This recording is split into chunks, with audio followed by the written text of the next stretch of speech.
이전에도 항상 제가 그냥 광주에 올 수 있다는 사실 자체에 감사하고, 또 올 때마다 제 가족들을 제가 더 또렷이 보였는데요. 예.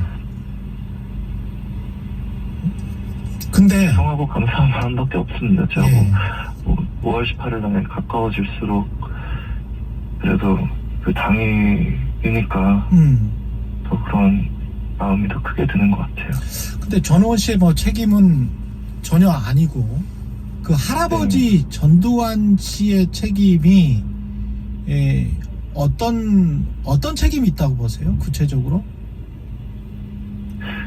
아무래도 이제 제가 직접 태어나기 전이잖아요. 태어나기 전이지만 그렇죠. 예. 그래도 가족의 구성원이고 또 이제 5월 18일 날 1980년대 이후로도 각종 유언비어나 그분들의 피해 받으신 분들의 고통이 끊인 건 아니잖아요. 그렇죠. 계속해서 외로움과 아픔 속에 오랜 세월을 보내셨고, 그리고 또 제 할아버지 전두환 씨도 아무런 사과와 인정도 없이 떠나셨고, 또 지금도 현재 진행형으로 가족들이 계속 그때 일을 좀 부인하고, 민주화운동이 저희 사회에 가지는 그런 참된 의미를 오히려 좀 폄훼하고 부인하는 경향이 있어서, 최소한 저라도 그분들의 희생을 기억하고 또 되새기고 그분들의 그 희생이 헛되지 않았다는 거, 그리고 제 가족들이 그렇게 생각하는 거지, 오히려 그분들이 민주주의의 영웅이라는 거를 말씀드리고 싶었어요. 근데 제가 좀 신기한 게 그 유언비어라고 지금 말씀을 하셨는데 가족들에 둘러싸여 있었고 미국에서 공부를 했고 그랬는데 네. 어떻게 진실을 알게 됐어요? 아무래도 이게 제가 27년간 거짓 속에 거짓말만 제가 거짓말인 걸 알고 있었는데요. 가족들은 뭐라고 했었습니까? 가령 뭐 주변에 친척, 그 다음에 뭐 전두환 할아버지의 친구들 또는 쿠데타를 일으켰던 장군들도 가끔 집에 왔을 거 아니에요? 네네네. 그분들은 뭔가 광주에 관해서 매도를 하고 그 지금 말하는 유언비어 같은 말을 많이 하지 않았습니까? 아무래도 제가 제일 기억이 많이 나는 건 저희 가족 구성원분들께서 민주화운동 관련돼서 항상 말씀을 하실 때 그게 저희 사회에 이제 많은 국민들의 인권을 더 이제 발전시키고 보호한 거에 의미를 두는 것이 아니라 그런 거에 대한 말씀이 하나도 없으시고 이제 언제든지 이제 광주에 관련된 뉴스나 소식이라도 대화 주제로 나왔을 때는 뭐 그분들이 간첩이다, 빨갱이다 이러면은 오히려 저희 사회에 뭐 혼란을 일으키는 분단을 이끄는 뭐 계획적인 움직임의 원천이다 뭐 이런 식으로 말씀을 하시고, 또 분위기도 아예 그냥 5월 18일에 대한 언급하는 것 자체도 이제 불편한 분위기가 보니까요. 네, 항상 이상하다고 생각했고, 좀 앵무새같이 그런 마음을 좀 되풀이하는 가족분들, 그리고 제가 질문을 했을 때 거기에 대해서 아무도 좀 깊게 설명을 안 하려고 한다는 점들이 어렸을 때부터 잘못했다고 생각을 하면서 자라왔습니다. 그렇군요. 전두환 씨 일가의 그 거대한 부에 관해서는 언론 인터뷰에서도 많이 말씀을 하셨기 때문에 혹시 쿠데타에 참여했던 다른 장군들, 나중에 장관도 되고 뭐 이랬던 사람들 있지 않습니까? 이랬던 사람들도 굉장히 많은 부를 축적을 했는데 그게 다 그 국가에서 주는 월급이었을까요? 어떻게 보십니까? 그 세배를 오고 그러면 전두환 할아버지가 심지어 네. 당시에 무슨 뭐 기자들에게도 뭐 100만 원을 줬다 뭐 이런 증언도 있고 그랬었거든요. 네.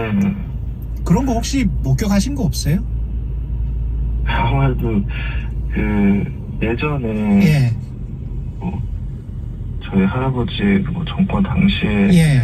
같이 계셨던 분들께는 어떤 식으로 이제 그런 부를 나누어 드리고 또 그 어떻게 보상을 했는지 제가 직접 눈으로 본 건 없지만요. 예. 그래도 제가 어렸을 때부터 가족 구성원으로서 매주 일요일마다 최소한 이제 할아버지 댁을 방문을 하고 또 얼마나 많은 손님분들이 이제 할아버지를 찾아뵈서 이제 선물 공세를 하시고 또 거기에 대한 뭐 대가로 저희 가족에서도 이제 금전적으로 뭐 최소한 뭐 봉투를 나눠주신다던가 네. 많은 보상, 제 가족이 보상을 어떻게 하는지에 대해서 배운 바 있고요. 예. 뭐 실제로도 저희 가족 구성원들이 갖고 있는 재산의 규모라든지 그리고 말씀하신 대로 그때 할아버지를 뭐 도와주셨던 예. 옆에서 되게 가까이서 도와주셨던 분들이 좀 천문학적인 재산을 소유하고 계신 걸 보면은 그게 옳다고 생각되진 않습니다. 예. 왜냐면은 그분들이 어떠한 희생을 했을 수도 있지만 그분들이 그런 권력과 재산을 갖기까지 너무나 많은 분들의 삶이 파괴되고 희생되고 그렇죠. 고통을 겪으셔야 됐잖아요. 네.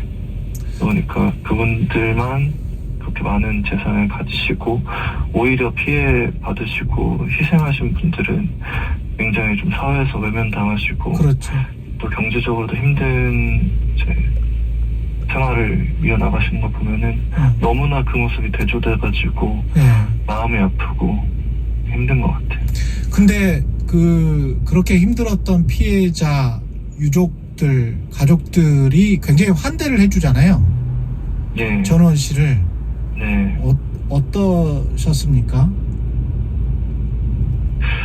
정말 말씀하신 대로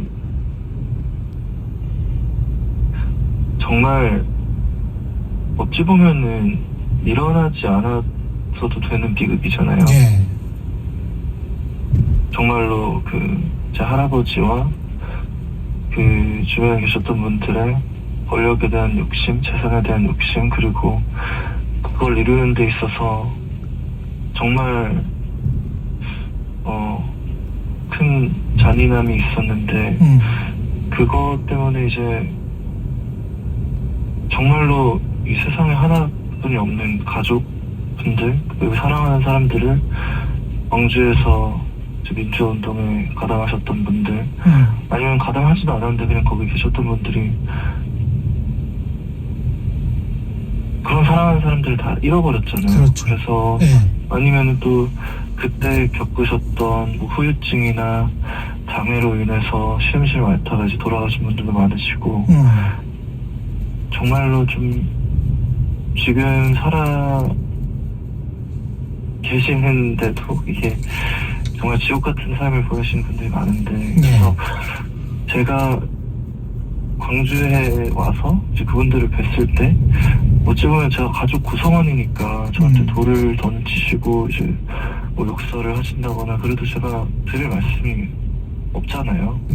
근데도 말씀하신 것처럼 오히려 뭐 저한테 와줘서 고맙다고 또 말씀하신 분들 많으시고 또 오히려 막 제 건강을 걱정하시는 분들도 많으시고 하시니까 저 죄송한 마음밖에 없고 또 너무 늦게 와서 죄송하고 더 일찍 오지 않았나라는 죄책감이 많이 듭니다. 반면에 전두환 정권의 2인자라고 불리는 장세동 씨 혹시 만나 본 적이 있으신지는 모르겠습니다만은 이런 이야기를 했거든요. 언론 인터뷰에서 전우원은 5.18 때 태어나지도 않았다. 그러니까 전우원이 아마 이런 뉘앙스인가 봐요. 전우원이 말하는 것은 진실이라고 보기 힘들다. 네. 무엇을 알겠는가? 네. 예. 저는 이제 제가 뭐 전문가는 아니지만 네.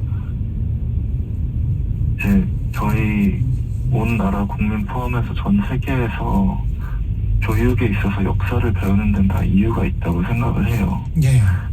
굳이 저희가 그때 태어나지 않았어도 충분히 배우고 알 수 있는 내용들이 많고 또 역사 속에서 과거에 있던 분들이 어떤 큰 죄를 저지르고 거기에 대한 충분한 보상이나 사과나 해명이 없이 그냥 이 세상을 터시거나 뭐 그런 과정에서 그냥 잊혀진 역사로 되면서 이제 피해자분들의 한이 하나도 안 풀어지고 이럴 경우에는 그 후대에 오는 세대에 충분히 사죄를 드릴 수 있는 거고 또 뭐 많이 하시는 말씀 중에 그 역사를 잊은 민족한테는 미래가 없다라는 말도 있잖아요. 예.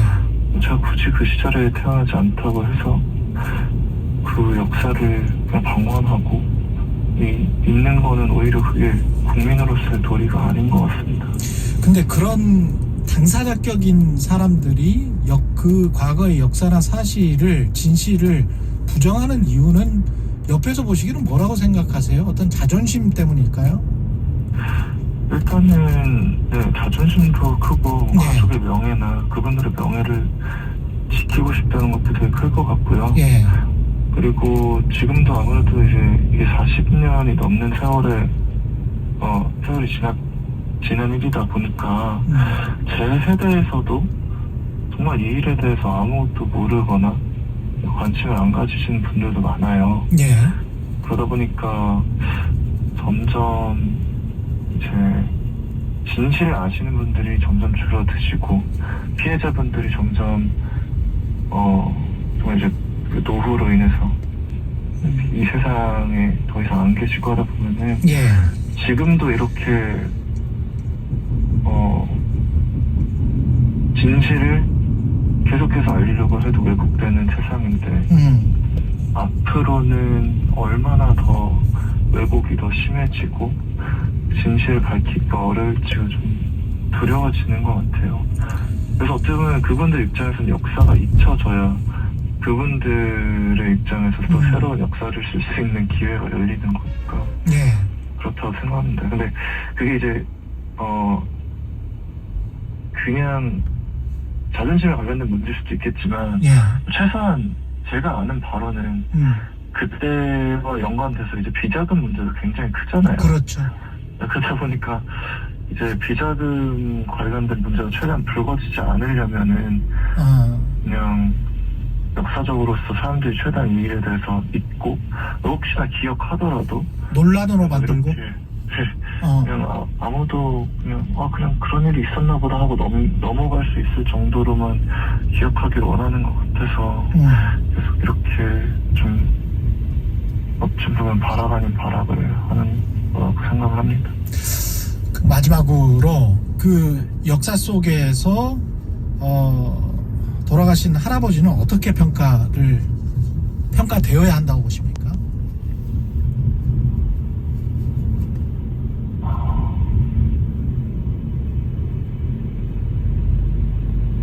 이제 학살자죠. 간단하게 말하면 학살자시고 또 위선자인 것 같아요.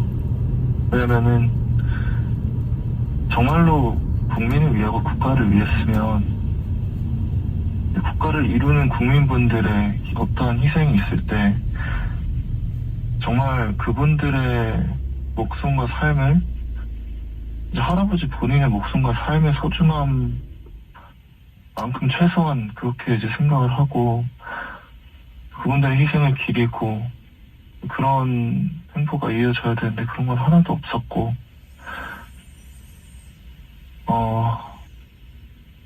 그리고 어떻게든 그때 있었던 그분들의 희생을 평하고 왜곡함으로써 할아버지 본인의 과오가 조금이라도 이제 세상에 드러나지 않도록 하셨고, 그런 걸 보면은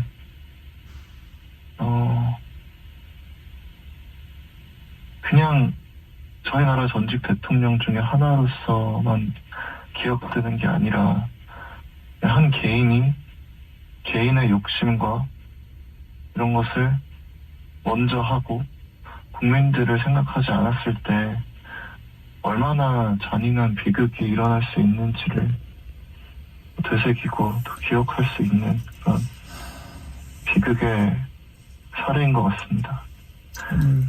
예, 인터뷰 고맙습니다. 네, 감사합니다. 전원 씨였습니다.